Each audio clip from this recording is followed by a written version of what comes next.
இட்லிக்கு அல்டிமேட்டான ஒரு combination chicken குழம்பு. இந்த சிக்கன் குழம்பு குக்கரில் எப்படி செய்யறதுன்னு பார்க்கலாம். குக்கரில் கொஞ்சமாக எண்ணெய் சேர்த்துட்டு பிரியாணி இலை, பட்டை, லவங்கம், கருவேப்பிலை, வெங்காயம் சேர்த்து நல்லா வதக்கிடணும். இது கூட இஞ்சி பூண்டு பேஸ்ட்டும் சேர்த்து நல்லா பச்சை வாசனை போகிற அளவுக்கு வதக்கிடணும். இப்போது குழம்புக்கு தேவையான மஞ்சள் தூள், குழம்பு மிளகாய் தூள், காஷ்மீரி மிளகாய் தூள், உப்பு சேர்த்து நல்லா வதக்கிடணும். மசாலாவோட பச்சை வாசனை போகிற அளவுக்கு நல்லா வதக்கிட்டு கட் பண்ணி வச்சுருக்க தக்காளியும் சேர்த்துக்கலாம். தக்காளியுமே இப்போ நல்லா மசிஞ்சு வெந்துருச்சு. இது கூட இப்போ நம்ம கழுவி வச்சுருக்க சிக்கனையும் சேர்த்துக்கலாம். 2 மினிட்ஸுக்கு இந்த மசாலாவோட இந்த சிக்கனை நல்லா வேக விட்டுடலாம்.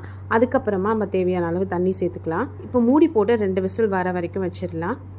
இப்போ ஒரு மிக்சி ஜாரில் தேங்காய், 20 மினிட்ஸ் கிட்ட ஊற வச்ச முந்திரி பருப்பு, சோம்பு, கசகசா இருந்தால் அதையும் சேர்த்து நல்லா ஃபைன் பேஸ்ட்டாக அரைச்சி எடுத்துக்கணும். இப்போ நம்ம அரைச்சி வச்சிருக்க பேஸ்ட்டோட கரம் மசாலாவும் சேர்த்து ஒரு 5 மினிட்ஸ் கொதிக்க விடணும். லாஸ்ட்டாக மல்லி இலையும் சேர்த்து ஸ்டவ் ஆஃப் பண்ணால் அட்டகாசமான சிக்கன் குழம்பு ரெடி. இட்லிக்கு ரொம்பவே அல்டிமேட்டாக இருக்கும். கண்டிப்பாக ட்ரை பண்ணி பாருங்கள்.